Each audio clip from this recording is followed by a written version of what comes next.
You're listening to the Naked Bible Podcast. To support this podcast, go to nakedbiblepodcast.com and click on the support link in the upper right-hand corner. If you're new to the podcast and Dr. Heiser's approach to the Bible, click on New Start Here at nakedbiblepodcast.com. Welcome to the Naked Bible Podcast, episode 389, Revelation 15 and 16. I'm the layman, Trey Strickland, and he's the scholar, Dr. Michael Heiser. Mike. Yes. How you feeling, man? How you feeling? I'm a little tired, for those who are just tuning in. This is the first episode we're recording after my cancer diagnosis that, we put out on social media. So, as you listen, you'll probably hear that, I'll sound a little more tired because I am. I mean, the immediate issue is dehydration. So we're still dealing with that, but, there's no reason that we can't, keep going on the podcast, especially, as much as I love the book of Revelation. Let's not let something like cancer, be a deterrent, to me continuing in the book of Revelation. Wouldn't want that to happen. No, absolutely not. Well, I mean, you sound good, so that's good. And, I think that you must have some sort of filter on the other end, because I can feel it. I don't feel normal as far as energy level, but hey, if you make me sound good, that's good. You know how to do that. Absolutely. Absolutely. Well, words fall short, on anything that I can say, but, just thousands of people out there commenting on social media, and you're loved, and we're so thankful for your service for the kingdom and all you've done and still doing and gonna do, and I'm honored to be here with you doing it for the last 7 years, and we're with you.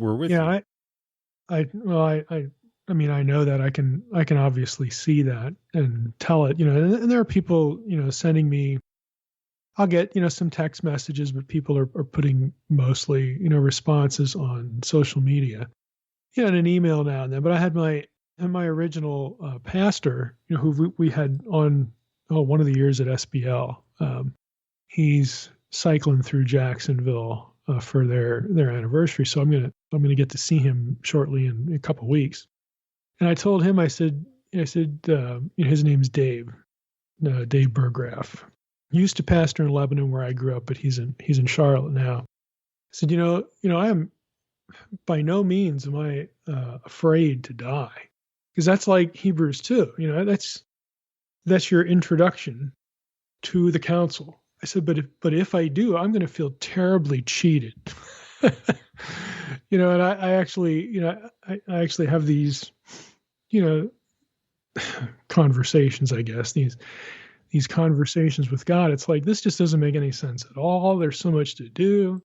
I've got this whole list of things. I even have a spreadsheet, here's my Excel spreadsheet of what, the things I should be doing. So I just said to Dave, I said, I am just going to feel terribly cheated. Like, because I don't know if it's a guy thing. I don't know if it's a Pennsylvania Dutch thing, but it's like, as good as I know the other will be, it's like, I don't feel like I've done my job. And, I just grew up in it. I grew up in a household and an environment where that's just, drilled into you. It's the whole work ethic thing. It's, you're not done until you're actually done. Don't come home until you're done. It's just this sort of mentality that, if you're raised in it, you never lose it. So that's kind of the situation I'm in. It's like, I just can't imagine not being able to, complete this or that task. So like I said, I would, sounds really goofy, but, I would feel terribly cheated. That's just the way I'm looking at it. We appreciate you continuing the podcast, even though we know you're tired. It means a lot to us. And, again, words fall short, but, we're there with you and Drina and your family, and we appreciate them sparing you to spend time with us. So again. Oh yeah. And they're, Drina's doing a great job. So it's, basically having I mean, it's not like I'm bedridden or anything like that. I'm just sitting here at my desk. But, there's a lot of mechanics and a lot of logistics, to do with the intravenous stuff and the constant phone calls and going back and forth with doctor. I mean, she's doing all that. So she's essentially she's the boss. Well, I'm glad she's doing that. Tell her thank you. And I need it.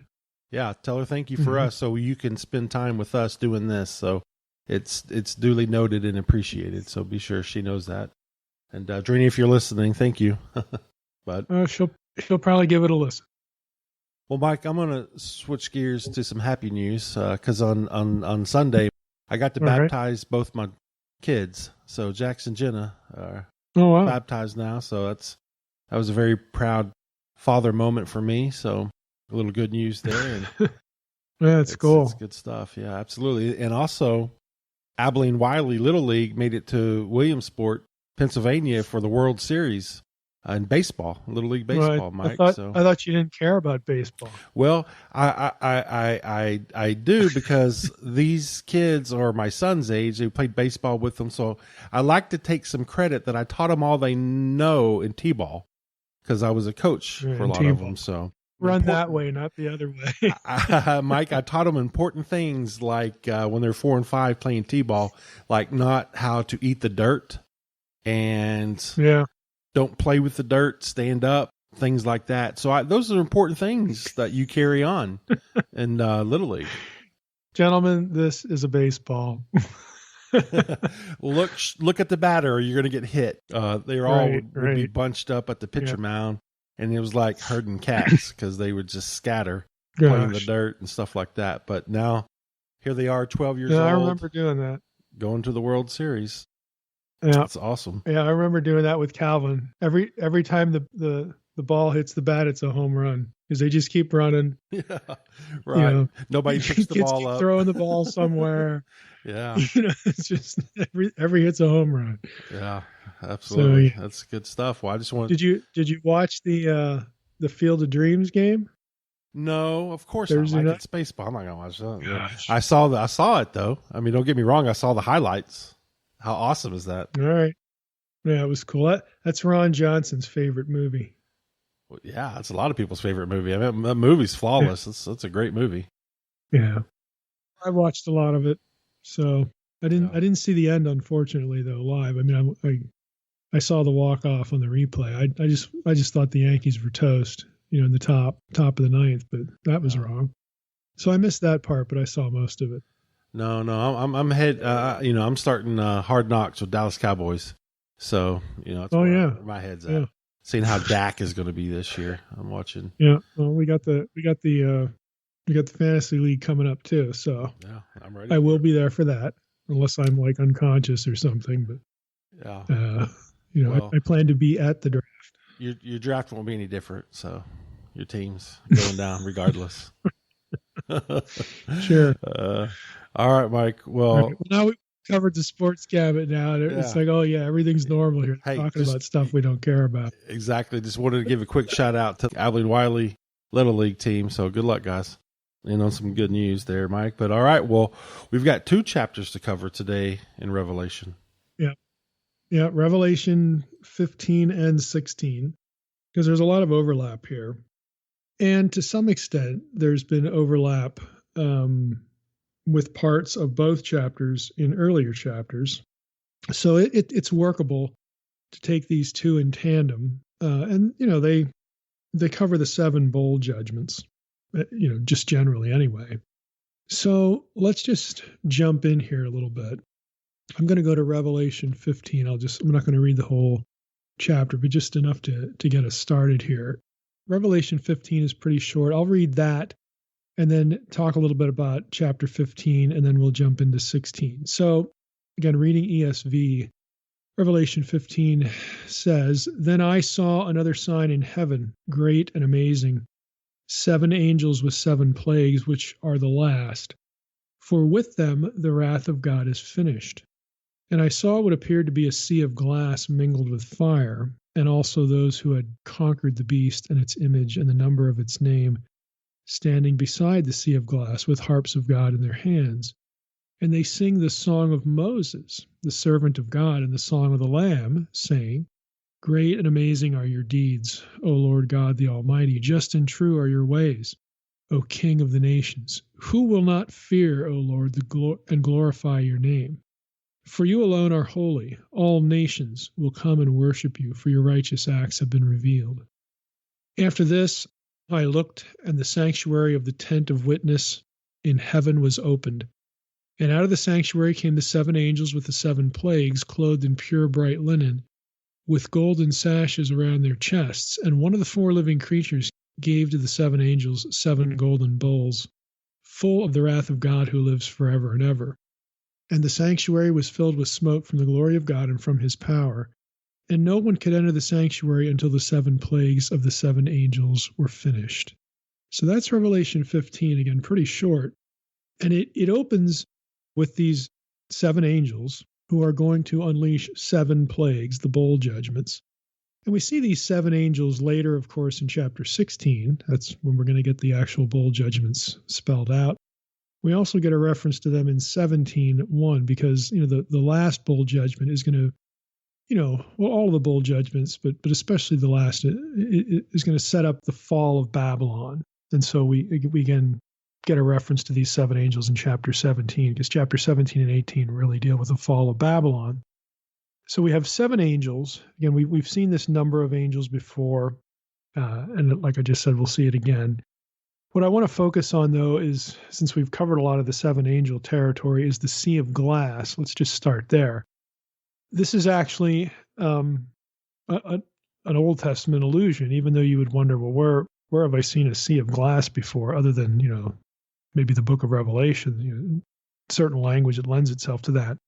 Beale and McDonough summarize it this way. They say the sight of what appeared to be like a sea of glass, like crystal, could include allusion to the reflection of the laver in Solomon's temple and the heavenly splendor of God's holy separateness.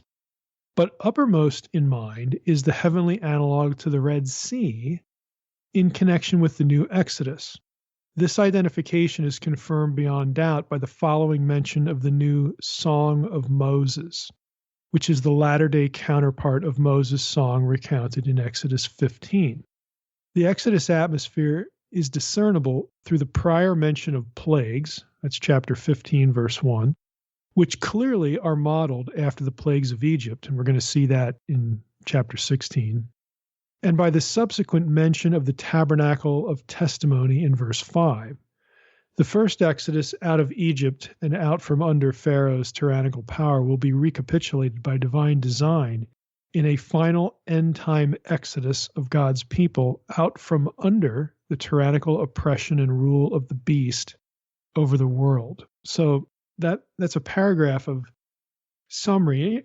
I think it's a pretty good summary, because since it's going to be very clear that you have Exodus plague imagery with the bowls, and you've got the Song of Moses specifically mentioned, what we have here with, the sea language, again, is analogous to the deliverance of the Red Sea. So we have the deliverance of the Red Sea back in the Old Testament, where God's people are delivered from, at the time, what was the primary chaos agent of the Old Testament, ancient Egypt, because ancient Egypt was, again, holding God's people hostage in Egypt.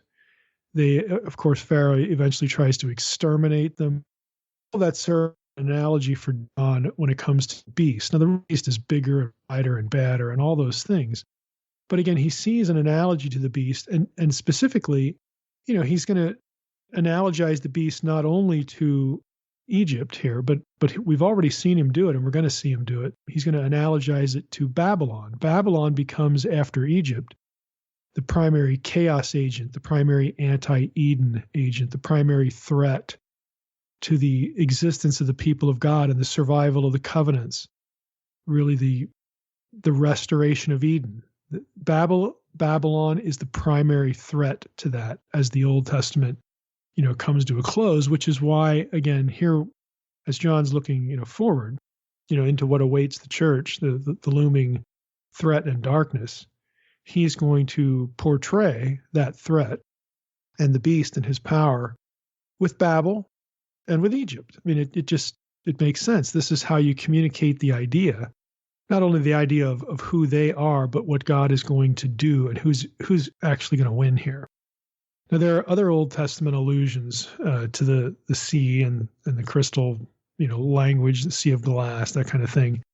Ezekiel 121 is probably the more obvious in terms of the specific language, where you have the firmament in Ezekiel 121, which is the crystal platform for God's throne. Yeah, and that's important because we have to remember what the context for Revelation 15 is. This is still part of that divine council meeting that we were launched into in Revelation 4 and 5. Where the judgments of God and the Lamb are going to be described and meted out. All of this is taking place, again, in the divine council context. And so, of course, we would get this image associated with the throne of God, because in Ezekiel 1, we have the same image with God's throne, the wheels and the fire, and you get the firmament, again, with the cherubim and all this. And we've seen all of these elements from Ezekiel 1 elsewhere in the book of Revelation 4 and 5 being most prominent. So we shouldn't be surprised to see it picked up again here, sort of as a cue for readers, again, to reorient ourselves back into the actual scene where this is taking place. So Beale observes that, but he also loops in Daniel 7 along with Ezekiel 1 and Exodus 15 in his comments about the sea of glass mentioned in Revelation 4:6. So if we go back and look at what he said there, he's going to describe the relationship of this scene and this language to the divine council decision of Daniel 7, specifically 7:10, and that involves the judgment of the fourth beast, whose body was given to be burnt with fire, and that's Daniel 7:11. So Beale writes, the sea is also associated with the idea of evil, and that's familiar to us. Caird, who was a well-known New Testament scholar, has argued that here it connotes cosmic evil, since it often has such nuance in the Old Testament and sometimes elsewhere in Revelation. And he notes Revelation 13:1, 21:1, and especially 15:2, as well as the abyss in 11:7. This speculation receives support from the modeling of these chapters on Daniel 7, since the sea as a picture of the beast's origin is a significant feature in Daniel 7. And the scenes of Daniel 7 and Ezekiel 1, of course, have integral literary links. The former is usually seen as dependent on the latter. The portrayal of the Red Sea in the Old Testament as the abode of the evil sea monster, again, this is Leviathan imagery, confirms that this setting is also included in John's thought. And he notes, he recommends comparing Isaiah 51:9 through 11 and Psalm 74:12 through 15 and Ezekiel 32:2. Psalm 74 is one that we've referenced here on the podcast a number of times about Leviathan imagery that's tied to the crossing of the Red Sea. So Beale continues, in view of the Daniel and Exodus imagery, there is then a hint that John sees the chaotic powers of the sea as calmed by divine sovereignty. Revelation 5:5 and following reveals that Christ's overcoming through his death and resurrection is what defeated the power of evil and so calmed Satan's watery, tumultuous abode, again, the abyss. Revelation 4:6 gives a picture of the stilling of the hellish waters from the heavenly perspective, though the devil displays his wrath even more furiously on earth because he has been decisively defeated in heaven. That's Revelation 12, he gives a side nod to. When John later says that there is no longer any sea, again, the sea is no more, Revelation 21:1, he means that all evil on the earth will not only be defeated, but also eradicated when Christ's kingdom is established consummately on earth. In fact, the sea of glass like crystal before the throne in 4:6 may be an intentional contrast with a river, with the phrase, a river of the water of life clear as crystal coming from the throne in Revelation 22:1. So what Beale is suggesting here is that the sea here might be both a metaphor or a symbol of satanic evil, the power of the beast, because he comes from the sea and all these other allusions here. But also it's still the throne of God, because God is the victor over chaos. So he's saying it's a symbol or an image that can do double duty. Both, again, the thing that's the threat, the symbol of the threat and the origin of the beast, but also, just like back in the Old Testament, the Red Sea was, when they're standing there at the Red Sea, they're thinking we're going to die. And the sea is a metaphor for chaos. But God subdues, divides, parts the waters. He is in control. He dominates chaos at the Exodus event. And so that would be what John is trying to convey here, that despite all the stuff that he said about the beast up to this point and the terribleness of what's going on earth, it's the Lord that's going to dominate the beast. The Lord is going to win the day. So again, he's using this imagery to convey these thoughts.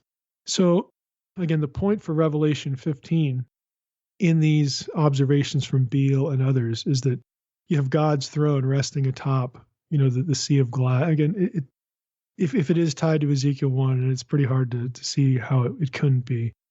Just like Ezekiel 1 was a declaration of God's sovereignty. Yeah, we're sitting here in Babylon, but you get the cherubim with the four faces, the four cardinal points of the zodiac, and God is still king over time and history, the movement of time, the epochs of time. He knows where history is going. He's in control of it.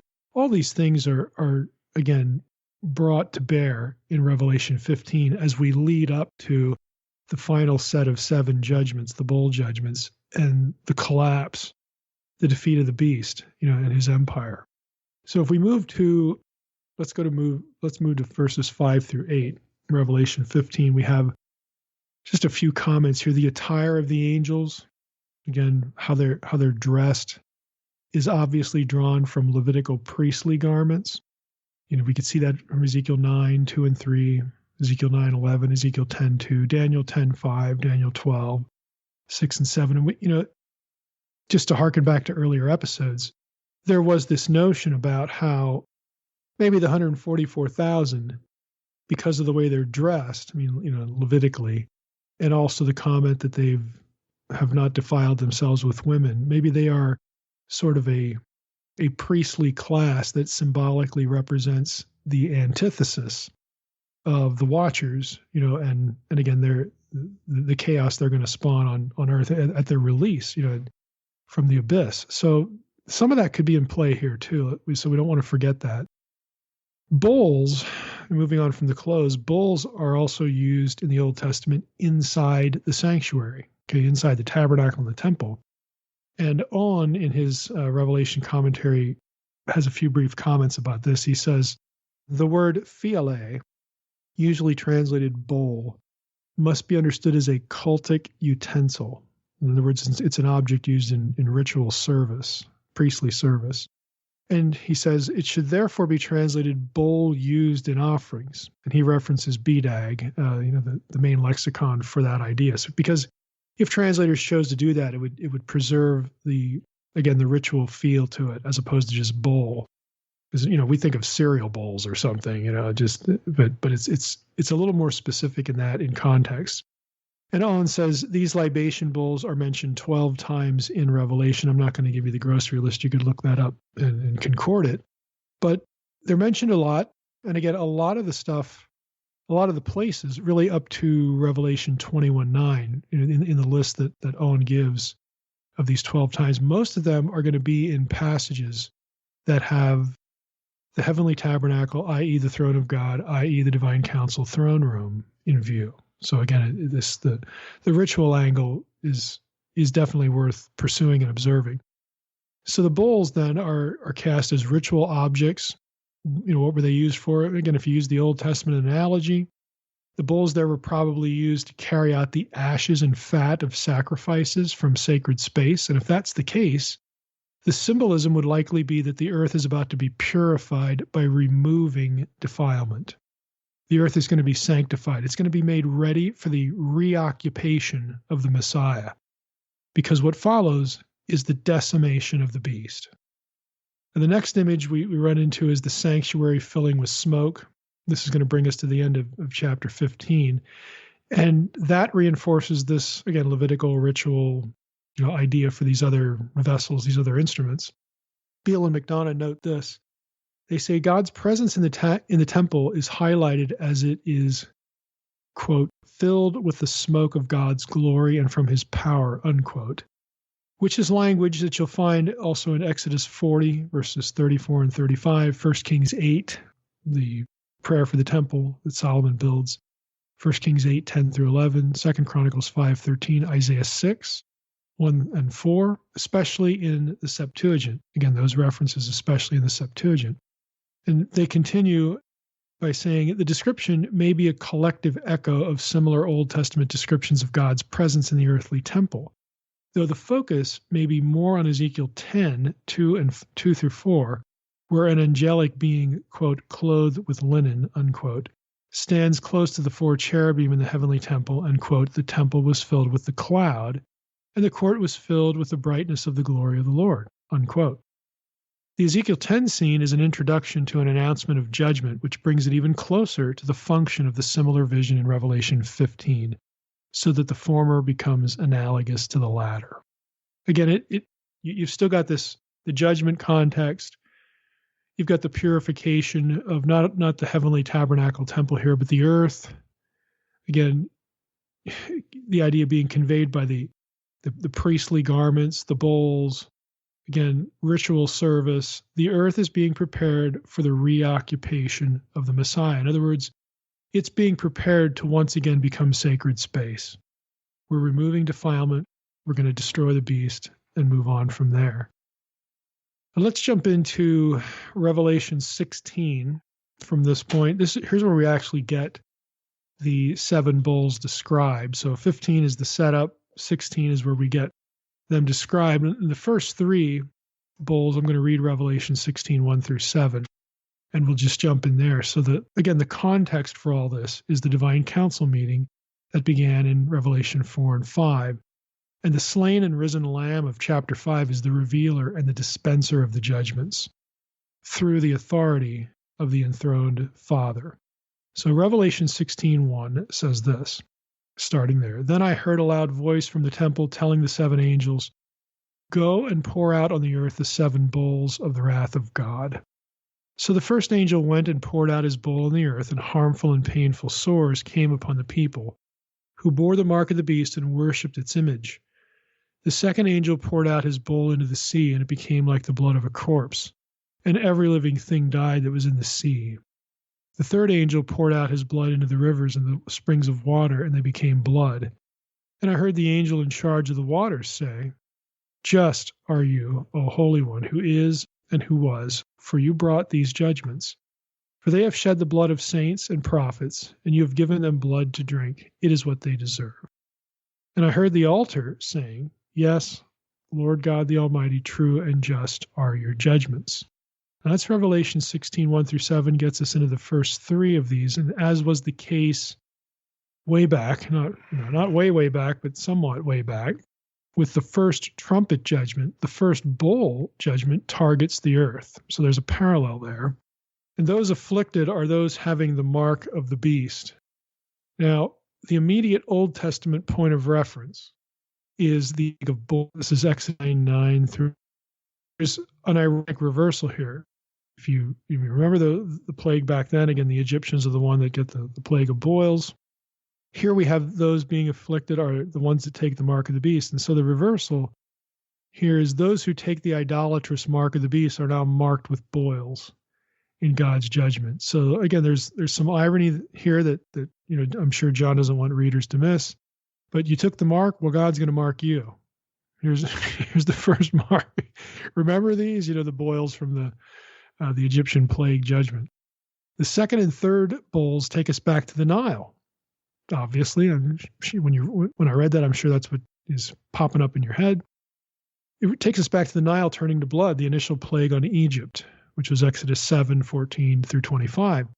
And in his Revelation commentary, Beale has a good bit to say about this connection. I'm going to read you a good portion of it.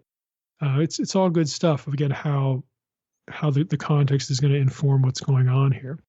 So he says, the second bowl's parallelism with the second trumpet, okay, we don't want to forget that again, Revelation 8, 8, and 9, is striking. The trumpet struck the sea, and a third of the sea became blood, and a third of the living creatures in the sea died. Likewise, the second bowl strikes the sea, and there came about blood as of a dead person, and every living thing died, the things in the sea. Both texts, he says, are based on Exodus 7:17 through 21, where Moses turns the Nile into blood and the fish in it die, just like in Revelation 8 and 9, Revelation 16:3. Philo, Beale comments, was actually a commentator that extended the effect of the plague in Exodus 7 to include the death of people, which is not a detail you're going to get back in Exodus necessarily, but again, he fills in the gap in it, and he therefore sounds a lot like Revelation here. Beale continues and says, therefore, the second trumpet and the second bowl have to do with the same kind of judgment. The primary difference is the trumpet's partial effect and the bowl's total effect. Just as the world kingdom of Babylon was the object of the second trumpet's woe, so likewise the kingdom of Babylon throughout the world, together with that of the beast, is the object of the second bowl's affliction. Indeed, the bowls generally are linked to the judgment of Babylon, as implied from the connection of Revelation 14:8 and 10 with Revelation 15:7 and here in 16:1. The seventh bowl makes the link with Revelation 14:8 and 10 explicit, especially in Revelation 16:19. Here's what it says. Babylon the Great was remembered before God to give her the cup of the wine of his fierce wrath. So the connection between this Exodus imagery and Babylon is very explicit. Beale goes on and says the sea as figurative for ungodly humanity is not inconsistent with other uses of thalassa in the Apocalypse, in the book of Revelation. It occurs 24 times. And many of those references are susceptible to such a symbolic interpretation. Beale actually thinks all of them are, except for Revelation 18, 17, 19, and 21. Clearly, the many waters later in Revelation 17:1 are a picture of unbelievers throughout the earth, which is echoed in 17:15. Furthermore, Satan's standing, quote, on the sand of the sea in Revelation 12:18 may refer to his sovereignty over the wicked nations, since in Revelation 20, verse 8, ungodly nations are, again, compared to the sand of the sea. The sea from which the beast of Revelation 13:1 emerges represents the mass of nations. This symbolic understanding of Revelation 16:3 is supported by the explicit figurative interpretation of the bloody rivers and springs of waters in verse 4 as God's judgment on the impious, on unbelievers. So I'm going to just stop there. What Beale's trying to argue here, and I think does a good job, is that this language about the waters, when it refers to the waters being poisoned and polluted with the blood and stuff like that, it's a symbolic way of expressing those who take the mark of the beast, just like the first bowl judgment. They're the ones that are afflicted. Well, the same people are afflicted here. It's not just an affliction of the literal waters, but as Beale's pointing out, some of this language, waters, sand of the sea itself, gets used elsewhere in the book for people, for the mass of nations opposed to God. Again, just think of the Deuteronomy 32 worldview here. The nations against Israel, the nations under dominion, of hostile supernatural forces. Here, we have the beast, we have Satan. So what Beale is saying, again, is a lot of this, we don't want to over-literalize the language here. In fact, we want to look at how the language is used elsewhere in the book. And when you do that, it's used to people, which would make sense because people are being judged in the first bowl judgment. Why would we expect them to not be judged in the second and third bowl judgment? The target is people. It's not just dirt, water, grass. Okay, it's people. It's the people who take the mark are going to be suffering the affliction. Just think back to the Exodus imagery, and the connection is pretty obvious. So to pick up again, Beale again to make reiterate the point. He says the understanding of blood in verse 3 as representing the suffering of the ungodly is warranted by the immediate context, and he refers to verses 2 and 8 through 11, and by the use of blood The Greek term is haima, elsewhere in Revelation to refer without exception to the suffering of the wicked or of Christ and the saints. So he has a long grocery list of references to blood here that can refer to the suffering of the wicked, which in context makes sense because they're the ones that are the targets of the bowl judgments. So again, I think the specific citation in Revelation 16:6, when we hit this this section here, let me just reiterate it. Just are you, O Holy One, who is and who was, for you brought these judgments, for they have shed the blood of saints and prophets, and you have given them blood to drink, and it's what they deserve, so on and so forth. That is a citation of Psalm 79:3, and also, let me just go to Psalm 79:3 here. It's a few verses in Psalm 79. Psalm 79:3, if you go up to the beginning of the psalm, a psalm of Asaph, O God, the nations have come into your inheritance. They have defiled your holy temple. They have laid Jerusalem in ruins. Obviously, this is a post-Nebuchadnezzar, post-Babylon psalm. They have given the bodies of your servants to the birds of the heavens for food, the flesh of your faithful to the beasts of the earth. They have poured out their blood like water. This is verse 3, all around Jerusalem. There was no one to bury them. You keep going down to verse 10. Why should the nations say, where is their God? Let the avenging of the outpoured blood of your servants be known among the nations before our eyes. Okay, so you have this nation talk in the psalm that John quotes in Revelation 16:6 about blood. Okay, so what Beale is arguing that the symbolism here, again, is once again designed to inform readers who sort of have these cross references in their heads. It's designed to inform readers that the judgment here is about those who take the mark of the beast. They are going to, ironically, have the same thing happen to them that way back in the Old Testament, Babylon did to God's people in Psalm 79. So now it's going to happen to them. Things are going to come full circle. It is an intended reversal strategy that John has here, again, to help the reader see that what he's describing is the defeat of the ultimate chaos agent, Babylon. And this is the natural touch point in the Old Testament for what he's saying here, and what he wants us, what he wants to get across to his readers. I would also want to throw in here, Beale doesn't mention it. Let me just look it up here. Just popped into my head. Deuteronomy 32, not verse 8, but the other Dead Sea Scroll text that is affected or affects Deuteronomy 32 is verse 43.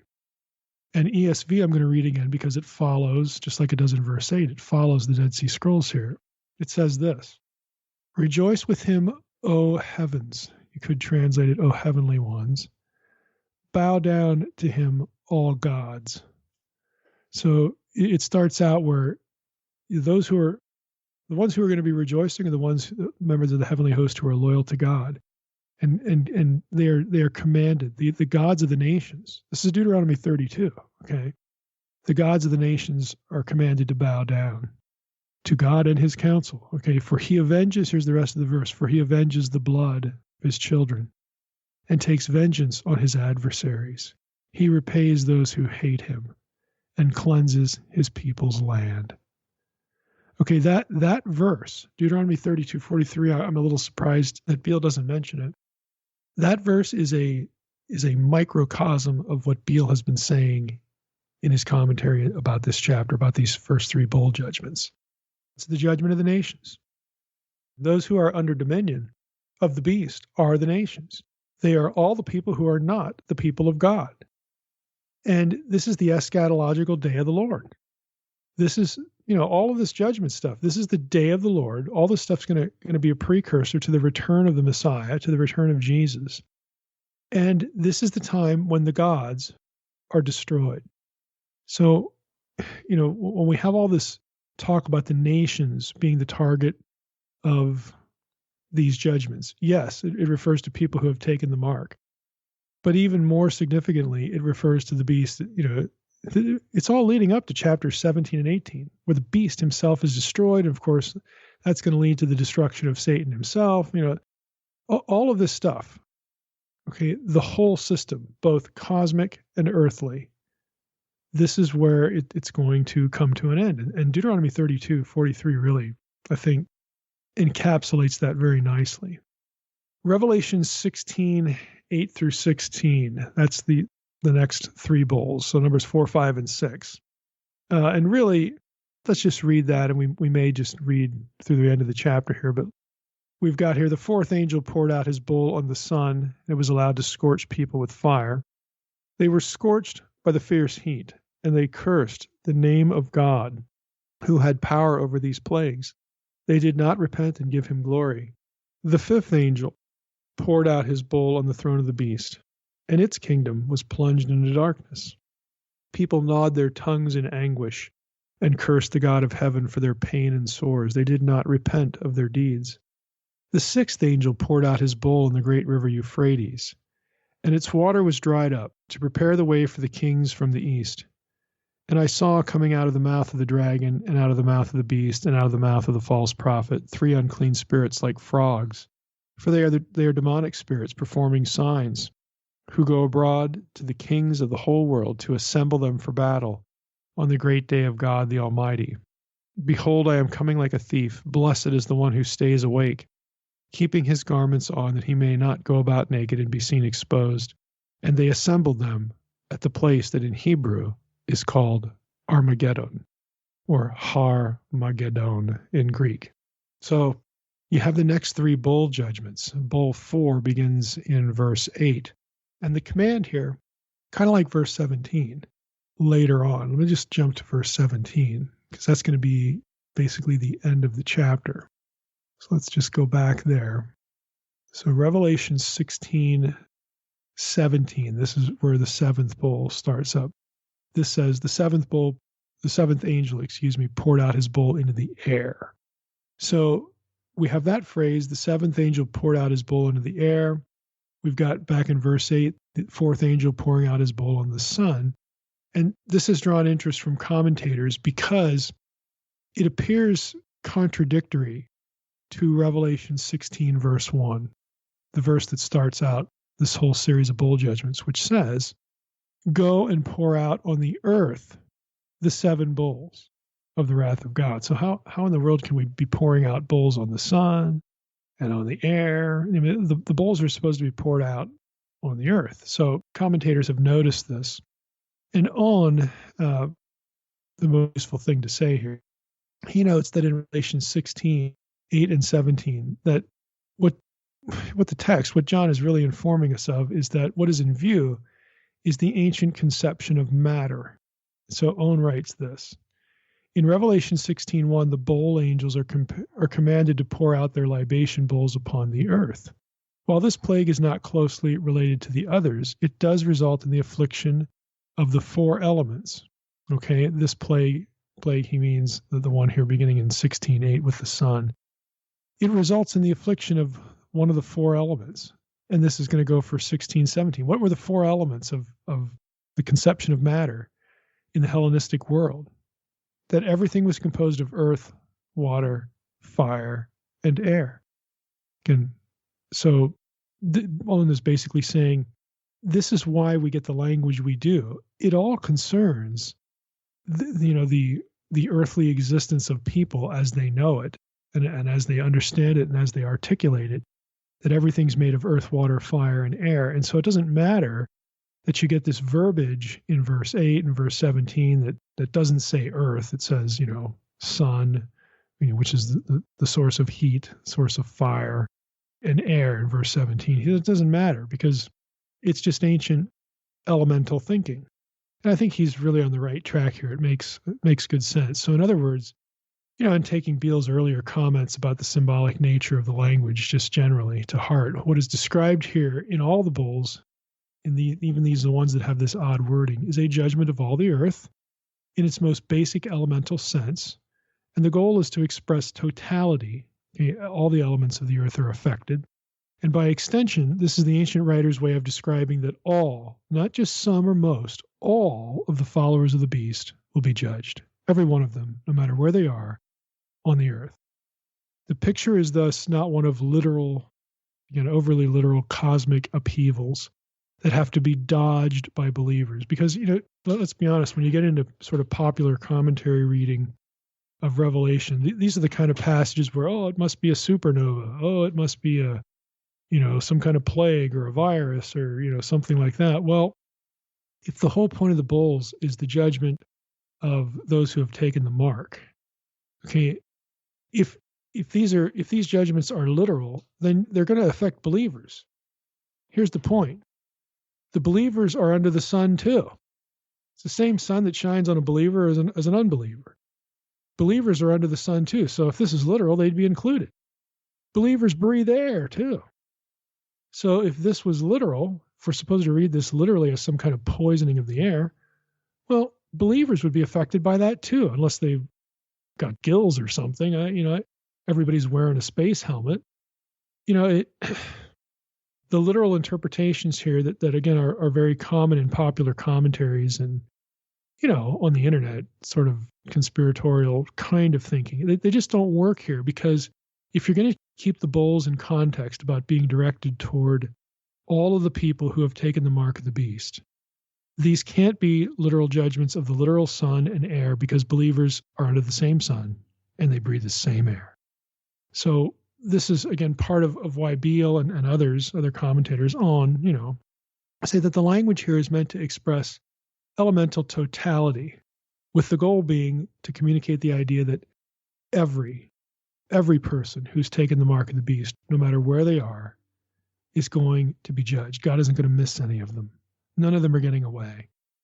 So it's trying to express totality, but over a very specific target audience, if you will, and that is those who've taken the mark. Another irony we get here is that those who have taken the name of the beast curse the name of God, who is now judging them.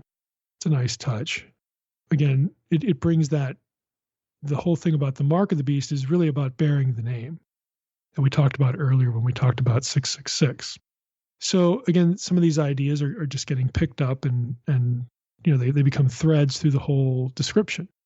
The fifth bowl, we get some questions there. What is the throne of the beast? In Revelation 16:10, we read here, the fifth angel poured out his bowl on the throne of the beast, and its kingdom was plunged into darkness. So obviously throne and kingdom are used in parallel there. People gnawed their tongues in anguish and cursed the God of heaven for their pain and sores, and did not repent. So what do we make of this?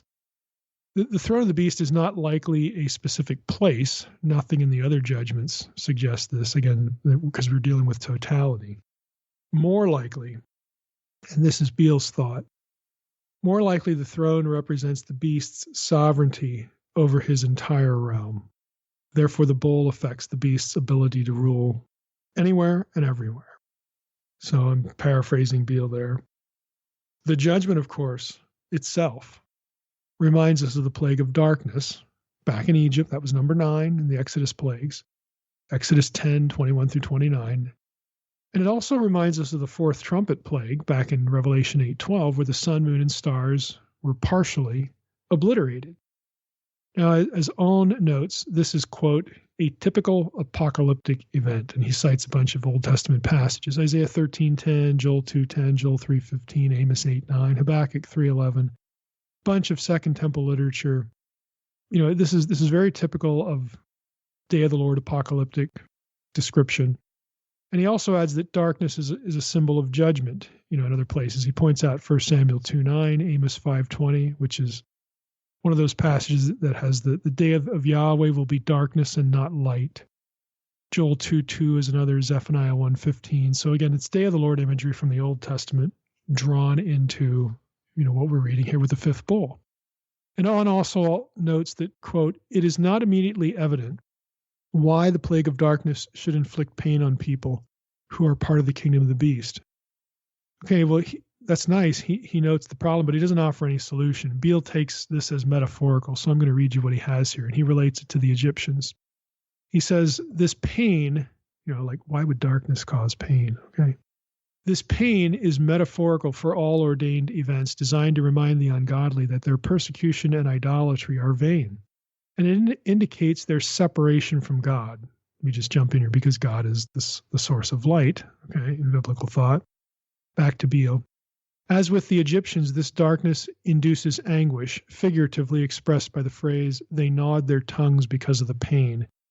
God causes all who follow the beast to have times of anguish and horror when they realize that they are in spiritual darkness, and they are separated from God, and that eternal darkness awaits them. The temporal judgment here is a precursor to the final judgment when unbelievers will be, quote, cast into the outer darkness, where there will be weeping and gnashing of teeth. It's Matthew 8:12, 22:13, and 25:30. That's the end of the Beale quote. And isn't that interesting? You know, we have New Testament passages that associate darkness with pain. And it's really referring in the Gospels, again, to the place of eternal separation from God. And so that's what Beale is playing off here to explain the language of this bull. And I think it's reasonable. Revelation 16:12 through 21, again, the sixth bull, and this takes us to the end of the chapter, the seventh bull. We just go back here because we ended with the Armageddon verse. The seventh bowl, this is verse 17 now. The seventh angel poured out his bowl into the air, and a loud voice came out of the temple from the throne saying, "It is done." And there were flashes of lightning, rumblings, peals of thunder, a great earthquake, such as there had never been since man was on the earth. So great was that earthquake. And the great city was split into three parts, and the cities of the nations fell. And God remembered Babylon the Great to make her drain the cup of the wine of the fury of his wrath. And every island fled away. No mountains were to be found. Great hailstones, about 100 pounds each, fell from the heaven on people. And they cursed God for the plague of the hail, because the plague was so severe. So, there's a lot here that, again, dovetails into the preceding bowls and then adds a specific element of its own, the hail. And I bring that up because there are some commentators who sort of want to merge these things, but we'll get to that in a moment before we wrap up here, or as we wrap up. So I would say that just in regard to the sixth and seventh bowls, just like the other ones, they're clear references back to Babylon. We have the river Euphrates mentioned. Like, how clear is that to Babylon? And the kings of the East. Okay, well, who are the kings of the East to somebody living in John's day? I got news for you. It's not China. The kings of the East, think, where is Israel? Where is Canaan? Now, what's East? Look east. It's Babylon. Okay, it's the Tigris and the Euphrates. It's Babylon. It's the Medes and the Persians and the Babylonians. Okay, this would be obvious, again, to anyone living at the time, acquainted with their geography. And frankly, the rest of these judgments, the first layer of seven, the second layer of seven, here we're in the third layer of seven, and it's all pointing to Babylon as the chief metaphor for the ultimate chaos agent, okay? In this case, in John's writing, the beast and his whole system. So the sixth bowl, again, makes this abundantly clear. You've got this language referring back to Babylon very clearly. In some sense, in some respects, it is like the last judgment due to its overlap with the seventh bowl, because the seventh bowl could be read as a climactic summary. Some commentators do. However, the seventh bowl does have a distinctive element of hail, which again takes us back to the Exodus plagues on Egypt. So I'm content to have them be a discrete 6 and 7, bowls and judgments. But you'll see this sort of merging in other commentators. The sixth bowl further represents a striking parallel to the sixth trumpet. So we have a symmetry there. Both feature the great river Euphrates as the sixth element in the respective sequence. And it's Revelation 9:14 compared to 16:12. In Revelation 16:19, Babylon is specifically noted again as the point of orientation. Kings of the East. Look at what's happening here. These kings of the East are the ones who are going to meet at the place which is in the Hebrew tongue, Armageddon. For the whole Harmageddon thing, you need to go back and look at Unseen Realm chapter 41. This is not Megiddo. This is Jerusalem. This is Mount Zion. This is where the final apocalyptic battle is going to take place. Harmageddon is not a reference to Megiddo for a number of reasons. Again, just go back and read the material in the book. Unseen Realm chapter 41. It's a reference to the Har Mored, which is the place of the divine council. So the forces of evil, the forces of Babylon, the primary chaos agent, and all his forces, the hordes that are associated with the East, which is Babylon, okay? All of the nations, they are going to march on Jerusalem, which is God's domain, the place of his counsel. It's God's cosmic mountain dwelling place, Jerusalem and Zion. And that is where we are going to find out and see how this all plays out. It's the final confrontation for all the marbles. And it takes place at and really over, and it's really about who will be most high. Who will sit on the throne of Zion? Who will occupy the throne of the cosmic mountain? Is Babylon going to overwhelm Jerusalem and Zion again? Or, again, and we know how the story ends, is everything going to be reversed from the way it was the first time? And of course, the answer is the latter. So after the Babel rebellion, think of it this way. After the Babel rebellion back in Genesis 11, and that judgment, of the nations, assigning them to lesser members of the heavenly host, out of which emerges the Deuteronomy 32 worldview with the princes, the supernatural princes over geographical nations and the principalities and the powers and all this stuff, okay? After that is launched, that awful situation of the third rebellion in the primeval history, Genesis 1 through 11, after that occurs, in the flow of biblical history, Egypt emerged as the nation that was the central enemy. They are the face of chaos in the ensuing biblical story, because we have Abraham called, we've got Isaac born, we've got Jacob, Israel. Israel winds up down in Egypt, and they're almost exterminated. So Egypt emerges as the primary face of chaos, but it doesn't stay with them. Obviously, Babylon emerges again as rightfully it that way of the situation that was begun on its own doorstep, as it were. Egypt gets displaced by Babylon in that role, and Babylon's status as the emblem of anti-Eden transcends that of Egypt, because it's Babylon, and Babylon succeeded where Egypt did not. Babylon conquered Jerusalem, destroyed it, destroyed the temple, sent the people of God into exile. Now, God used them. God is still behind this. It was a judgment for Israel's own idolatry. We understand that. But Babylon succeeds where Egypt did not, with the destruction of the nation of Israel and Zion via the exile. And all of this imagery, all of this back history connected specifically to Babylon is strewn throughout all of these judgments. They're not about Russia. They're not about Asia or China, okay? You have to think more transcendently. You have to think about just chaos in general. The forces of cosmic and human evil, humans that are aligned with cosmic evil in general. That is who the end time enemy is. The whole system. It's not tied to one geographical entity that we're familiar with. Okay, we don't want to use a single geographical entry or even a couple as filters through which to interpret Revelation, when none of that would have been in John's head. And he's trying to communicate the totality of the problem.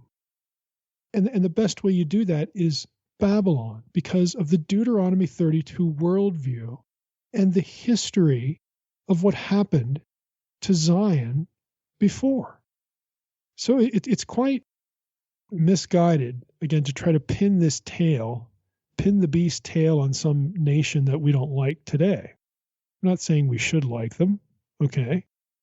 But that misses the point. It's so much bigger than that. It's everything. It's the whole system. It's the whole world. Everything aligned against Christ and his people. So all of this sets the stage for the ultimate reversal. Revelation 17 and 18, the fall of Babylon. And that's what we'll get into as we keep going. All right, Mike, it's interesting because we've actually stood at Megiddo with you talking about this exact thing and how it's not the location, but physically visually, Where's the mountain? yeah, visually standing there and seeing it, how it's kind of more of a valley. Yep. It's it's just amazing. Yep. Where's the mountain? Absolutely. Where'd it go? Who moved it? Gosh. Well, yeah, God did, I guess. But all right. Looking forward to the next two chapters. We're getting close to wrapping up Revelation, so we're getting to the conclusion, and I'm looking forward to the next couple episodes, chapter 17 and 18. And also, Mike, I wanted to mention that just to make sure to clarify that, we have canceled our conference. So I just wanted to throw that out there for listeners. And I want to ask our listeners for continual prayers for you, Mike, and your family. And we appreciate, again, all that you do. And with that, I want to thank everybody for listening to the Naked Bible Podcast. God bless. Thanks for listening to the Naked Bible Podcast. To support this podcast, visit www.nakedbibleblog.com. To learn more about Dr. Heiser's other websites and blogs, go to www.drmsh.com.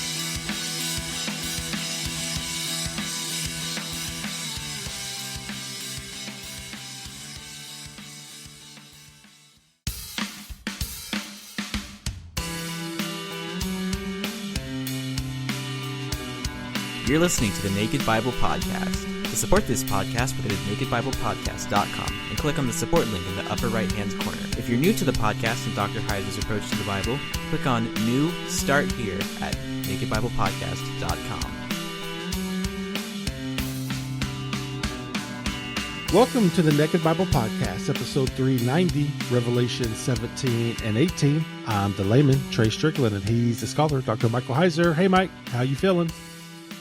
Well, it's been a pretty good day. I mean, the days aren't all equal.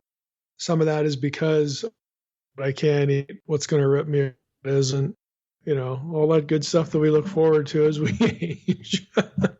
Yeah. So have it thrust on me now before it's time, but here we are. Yeah. Well, have you at least been able to rest and watch some baseball and all that good stuff? Yeah.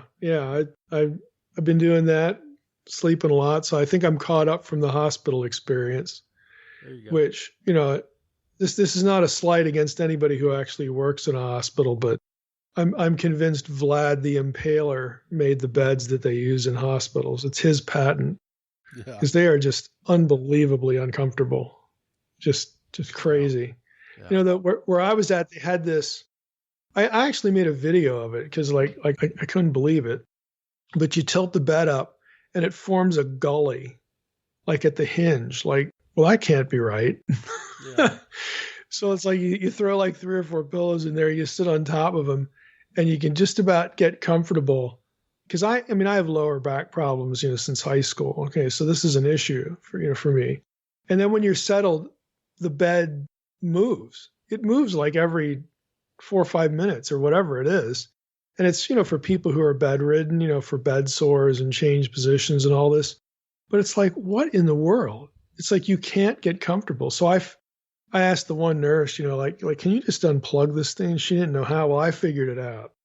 And I didn't ask permission either. Yeah. I did. I dismantled the thing. It's like, I've got to be able to at least get, I was getting maybe 3 hours of sleep, a night, plus all the beeping and the tests. And it's almost like they want you to want to leave. Yeah. Like, you had me at the first night. We don't need to continue. I want to leave. Yeah. At least you're over that piece of it, and you're able to eat now, so that's good. Taste some things, and at least you're on that we're side of it. Yeah, I have not had any kind of stomach problem, as far as nausea or anything like that. I mean, it's still, I still get pain, gas pain and stuff like that when you're reintroducing, food, but that'll get figured out. We're working our way through the grocery list, pun intended, of stuff that I feel like eating. So it'll get there. I've managed to gain 12 pounds. That's awesome. And I don't really know how, because I don't right now. I still don't have much of an appetite. I mean, I don't have the nausea problem, but I can eat things, normal things, but not in great amounts. And then sometimes it'll just rip me around. So it's still an experiment. But somehow or another, it's like, how in the world did I gain 12 pounds? A lot of it's the IV stuff, but it's still meaningful because I got to put the weight back on, before chemo. So that's actually been kind of astonishing to step on a scale and like, how did that happen? But there it is, Yeah, so what you're saying is you're not in the garage pumping iron. No, we're not there yet. Oh, okay. All right. No, we're not there yet. All right. Well, good deal. Well, I can only imagine through all of this how much fun you've had preparing for Revelation 17 and 18. Right. Right. Yeah, exactly. Yeah. I mean, these two chapters are, pretty big ones.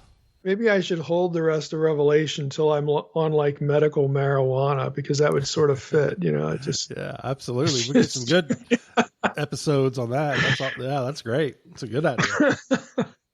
Yeah, my comments at that point would be just as meaningful as anybody else's. So I don't know. That's a good experiment. We should try that. Yeah, I don't know if we'll get there or not, but there we are. You can tell I've been reading about all this stuff that people try, when they hit chemo. And so that has popped up, in 4 or 5 articles I've read. So it's like, yeah, that'd be good for the rest of the book of Revelation. Why not? Yeah, there you go. There you go. Yeah, absolutely. I mean, I'm ready for it. This is 2 chapters that, there's lots of stuff going on in these 2. Yeah. Yeah. And, we're going to do 17 and 18 today. And there's a lot of, overlap, a good fair number of overlaps between these chapters and stuff we've already hit. So, we're not going to rehearse everything, that we, did before. We're not going to cover all that turf again. So I'm going to pick my spots. For instance, we've talked before about Babylon being a chaos symbol and a metaphor. That was chapter 14. It's going to pop up again here. We've talked about its relationship to Rome, and so we're not going to repeat that material. In this episode, we're going to try to focus on the identity of Mystery Babylon and how it's rooted in, Old Testament descriptions maybe of idolatry and specifically injustice to the nations. And again, if that sounds like Psalm 82, take note of that, because it is kind of surprising, how much, let's put it this way, when you're talking about Babylon and you're talking about a system, because this is the book of Revelation, okay, the city of Babylon itself is not a big deal anymore. There is no Babylonian empire. So we get John talking about Rome, the big bad empire of its day, the last empire of Daniel 2, because that's when the kingdom of God, comes into the picture during the Roman Empire. I mean, we're very clearly talking about Roman stuff throughout the book of Revelation. So John is going to use Babylon, Old Testament Babylon, as a way to talk about the great enemy that the church is facing, okay, when he's writing the book of Revelation. Well, everybody sort of knows that, but do we realize what we're talking about when we talk about Babylon as a system? That's the Deuteronomy 32 rebellion. That's the Deuteronomy 32 worldview. And so it shouldn't surprise us that the judgments that are meted out, whether it's the trumpets or the bowls or, whatever set of judgments we're talking about, are judgments on the nations. They're judgments on the people who have aligned themselves with the beast, i.e. with Babylon, with these other nations that are against, not just, not Israel, ethnic Israel in this case, but against, the new Israel of God, i.e. the church. And again, I'm not a total, replacement theologian kind of guy, and my audience knows that. I refer to the church as a new Israel, not the new Israel. I do think there's an eschatological destiny for Israel, geographic Israel. But you have to be thinking in these modes. It makes a lot of sense to read through the book of Revelation. We got judgments against the nations. judgments against the people of those nations tied up with the day of the Lord, which is when those things happen in the Old Testament. And ultimately, though the gods of those nations, supernatural evil, they're going to lose total control. They're going to be destroyed. So they're no longer going to govern the nations. I mean, their authority's already been stripped away. People who've read Unseen Realm or the Demon's Book already know this. People who listen to our Colossians series, when we got to Colossians 3, you're going to know that Paul unites the idea of the resurrection with the nullification of the authority of the fallen sons of God of the Old Testament, the gods of the Old Testament, who are Paul's principalities and powers, and so on and so forth. All these things intertwine. And so when you're here in the book of Revelation and you see these judgments being played out the day of the Lord, another element of this that's being described is the final death of the gods. Okay, this is when the judgment of Psalm 82 comes to pass. And these chapters 17 and 18 are leading up to, again, or they're dealing, we've both led up to, and we're dealing with the fall of Babylon, the fall of Babel, the fall of the whole system, and the death of its gods. That's really going to take place at Armageddon. Because what is Armageddon? It is not a battle at Megiddo. Okay, it is a battle for Zion. It's a battle for the seat of divine authority. It's the Har Moed, the mountain of assembly, the Mount of Assembly, which in the Old Testament, again, on the pagan side is going to be, Baal's mountain and so on and so forth. But on the Israelite side, on Yahweh's side, this is Zion. This is Jerusalem. This is where the battle is. This is what it's about. This is all stage setting for the ultimate conflict between the Deuteronomy 32 Babel system and Yahweh himself for supremacy. That's what it is. And so when we read through the book of Revelation, those people in this audience who understand what the Deuteronomy 32 worldview is, you ought to be able to, it ought to be jumping out at you in this talk about the nations and the beast and Babylon. Again, how could you miss it? It's just that we're not taught about eschatology in this way. We are taught systems, and those systems are typically applied to, well, what's going on in Russia? What's going on in some other country? We isolate it geographically, or maybe we literalize Babylon. And a literalized Babylon approach is better than a literalized Russia or China approach. I mean, because that makes no sense at all. But this is the way we're typically taught, or we're taught to spiritualize everything where there's really nothing going on, boots on the ground here. There's no heaven and earth symbiosis. This is just all ethereal. It's the church against evil in a very abstract, ethereal sense. Because, again, if you're the amillennialist or somebody like that, you're typically in your tradition. You're not thinking about the reclaiming of the nations in real time, just like they were lost. You're not thinking in those modes. And so I'm hoping that as we've gone through 15 and 16 and now Revelation 17 and 18, these things will start to, again, recur in your mind and just jump out at you, because this is really what these chapters are about. They're stage setting for the ultimate conflict over who is the Most High. Who is the Most High? Is it going to be the beast and that system, or is it going to be the God of the Bible? So I'm going to jump in here and just, again, start pecking away at some of the things that we haven't addressed in too much detail to this point, and sort of fill in the gaps. So let's just start in chapter 17 with the woman who is the prostitute. Some translations will have harlot. So I'll just read a few verses here. One of the seven angels, this is chapter 17, then one of the seven angels who had the seven bowls came and said to me, "Come, I will show you the judgment of the great prostitute, who is seated on many waters, with whom the kings of the earth have committed sexual immorality, and with the wine of those of whose sexual immorality the dwellers on earth have become drunk." And he carried me away in the spirit into a wilderness, and I saw a woman sitting on a scarlet beast that was full of blasphemous names. Again, let me just stop there. Full of blasphemous names. Well, blasphemous names, these are spiritual competitors.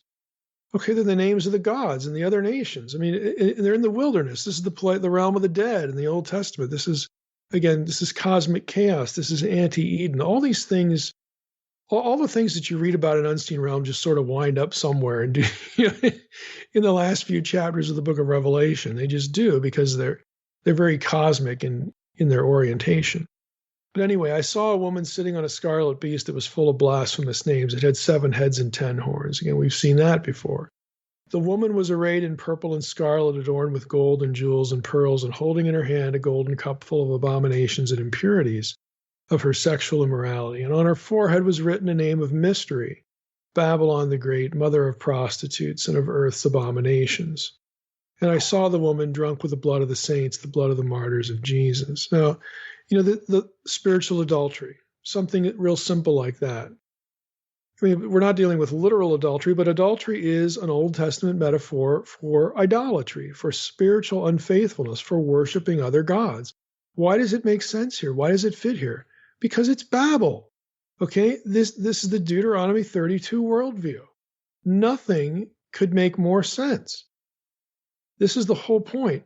It's the gods of the world that are going to be arrayed and aligned against the God of Israel and his people.